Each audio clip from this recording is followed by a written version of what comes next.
What follows is an excerpt from James Sale's epic poem, The English Cantos, Volume 2, Stairwell, which was just recently published and available on Amazon. James Sale, of course, the great high epic poet of our time. And so this excerpt is from Canto 8, entitled COVID Priest. Poet's note: Stairwell is the poet's purgatory, and as in Hellward, Hellward being Volume 1 of the English Cantos, as in Hellward, where we meet with contemporary challenges such as Brexit, so here in Stairwell, the poet, led on by his guides Dante and Virgil, runs into another COVID. With Dante facing a tunnel which swerved abruptly upwards, down which organs sound as from a church spilled. But we held our nerve, pressed on. As each step our steps unwound, we entered into a marvelous space. One nave, huge, high-ceilinged, a new-found land, whose emptiness astonished. A still place, designed for worship, but more like some crypt in which humans might be, yet see no face. Suddenly, as from nowhere, muffled lips screeched out a warning almost clear, but tart. I heard, "Pandemic on! Feet apart, 6! Or leave!" We shuffled, unsure. Dante alert, but Virgil and I experiencing guilt. Too close, were we? So, we were causing hurt? Whose voice was this with its imperious lilt and caustic accusation? And there she was, as if up from an altar where she dwelt, then magicked into our presence. Alas! I am the priest in charge, Penny Crow. Where have you been? And have you had the vax? She wore the sacred vestments loose, her cope, cassock, and tippet, grand finery of church, so that poor Virgil shrank, felt drained of hope, that one so high near God, with God's own stature, from holy garments, Peter's sanction given to be the rock on which authority perched. How then, without her blessing, get to heaven?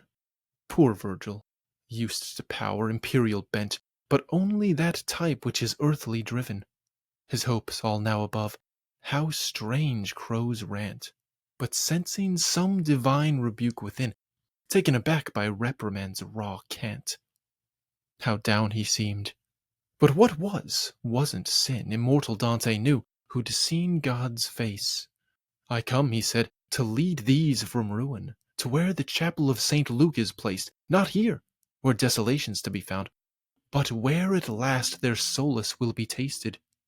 Why, Reverend Crow, open-mouthed, astounded, did not this newcomer trespass her domain? Was that her teeth? Who else's? We heard ground. Excuse me, you are, she said, annoyed, plain disturbed, so that why bother be polite? Her Jesus enjoined not that rule or strain? Besides, just who was this spirit of light? She flinched, as before whom she addressed glowed, such that her certainty's mind held took flight. Some dubious fog appearing danger showed. Be careful, we saw her heart shrivel back into its desiccated shell of pride, not wanting to commit now to attack until identity was clarified. Suppose this angel, bishop, what bad luck! I was a man once, Dante said, but died. Before I did, I wrote about the popes, corruption in the church, and thus not shied away from scolding killers of Christ's hope, that all the world might be saved through him. I felt it, Virgil too, a tremor's throb, as if he had in naming of his name, for one instant revealed, nothing stood, nothing could stand, for all existence lame. The living too, all frozen in their blood and toppled. Myself, I felt panic rise in that recess where heart finds little good, wanting to cry, "Cover me! Blind my eyes! Oh, everlasting hills, be my refuge, lest I should see the one the world despised, and die." Now kneeling, Virgil like some stooge to my own actions, we both stupefied, raised arms as if he were some thaumaturge who, rearing mercy, the while petrified, perhaps might hope only grace limitless, when faith and love in us had never died, because, as sinners in our own long chaos, they'd never lived. And then a stillness held, abrupt and sudden, quiet as green moss, replaced the quake, unfinished and untold. A dream we had, maybe, vision to come, when finished fully God's plan would unfold. For now, though, we sat back, both dazed and dumb. Above us, sensing Dante stood, advanced, towards the priest whose own fear rendered numb, unfounded by this calm. At first she winced, as some reflex to higher truth dismissed, as one might to a voice heard at a seance. Then Dante's head near close enough to kiss her lips, which to her suddenly loomed. Outraged, and in recoil she spluttered, hissed, the knave not big enough for all its room. "An epidemic's here! Put on your mask! How dare you stand so close, and so presume?" Before her sentence closed, finished its task, however, Dante's right hand upstretched high, and pointing ceilingward, he held an ankh. From whence it came I knew not, but to the sky beyond the roof and steeple its lay lines sped on their way, awaiting the reply, quite instantaneous, ready with his signs, dissolving what had seemed solid above. We saw transparent stars in order shine, zodiac rotating on its wheel of love. Already Virgil, I, were on our knees. Now Dante fell to his, and there we shelved our souls in reverence. But no, not she, still standing, looking round, witless and lost, unable to comprehend what all could see.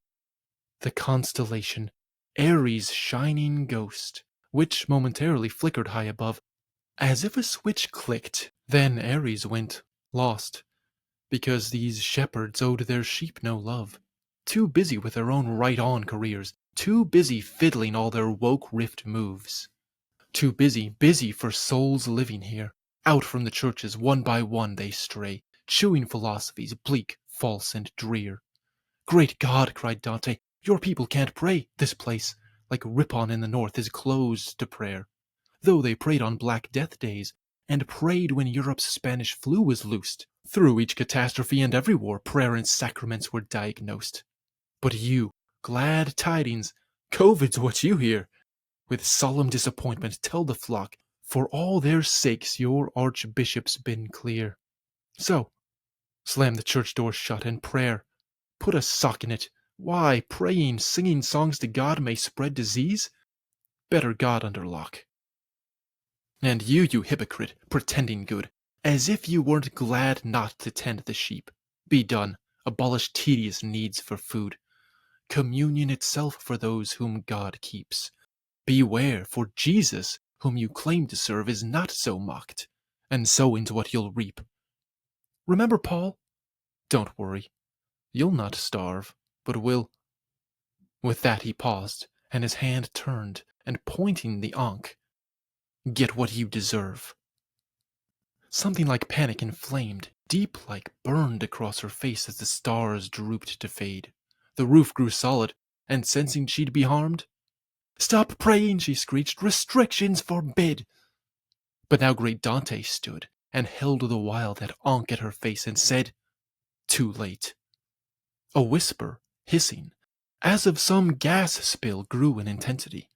"My friends, lie flat." Instantly we obeyed, but she stood tall. "Hear now," cried Dante loudly, "that estate St. Paul informs us of." A sudden blast of fire purged through the porch's iron gate, and through the church, consuming in its path all flesh that it encountered. We, floor-bound, only felt the heat above our necks rasp, and dare not look, eyes fixed firm to the ground. But my mind's eye grasped all, sharp as glass is.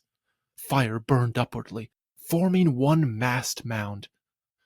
A vaulting pillar just like one before that Moses saw, and which led the Israelites across vast, deadly deserts in their hopeless darkness, now settled on her, intending her loss. At some image-viewed rear side of my head, I saw her squirm and squeal as if in flames tossed. Her being's atoms started to unthread. Whatever's unworthy perished in this blaze, and still beside stood Dante, unperturbed. Then said a word, or maybe more, a phrase. "Do you believe?" Screaming in entangled harm. "I do, I do, I do!" Nearly too late, but soon enough. His Ankh freely turned from minatory to another aspect, of light that burned away the fire that burned. Upon the wall of flame a new prospect appeared, a circle laser cut, as one who burgles breaks glass. Through his hand erupts to lift the inside latch.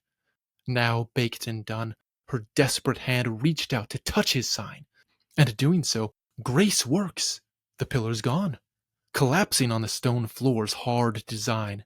That wreck of former self, yet soul still there, preserved as by immortal love's strong bind, that for all perfidy still held all cure. For those who called on that one name of Christ, the one whose own word he cannot forswear. I saw him, Virgil, his own hair up wrist, as my own body trembled on the floor. We both aware how near the master's tryst with her with whom he settled now the score. I cried out, "Mercy, Lord!" and hid my head, praying the while his presence would pass over. As in a sleep, and then one wakes in bed, sunshine is streaming through the window pane, so sensing, I woke to morning's bright thread. There Penny sat, reclothed in white and sane, confessing so it seemed to Dante beside, learning the alphabet of grace again, ABCs of meaning to be Christ's bride.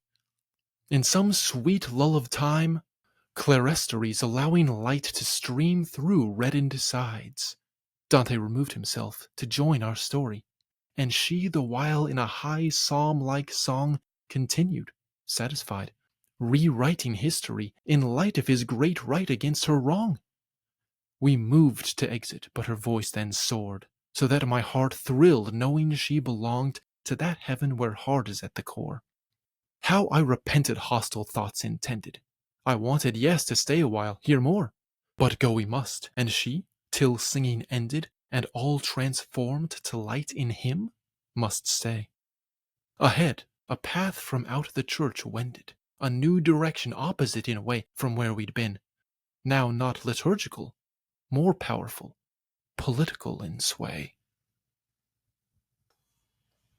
James Sale has had over 50 books published, more recently, Mapping Motivation for Top Performing Teams, Routledge 2021.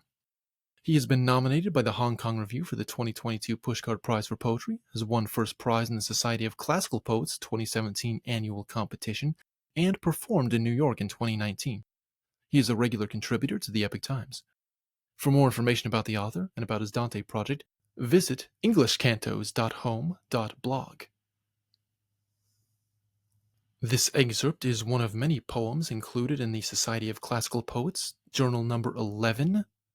So if you enjoyed this, get your hands on a copy. It's available on Amazon.com. Thank you.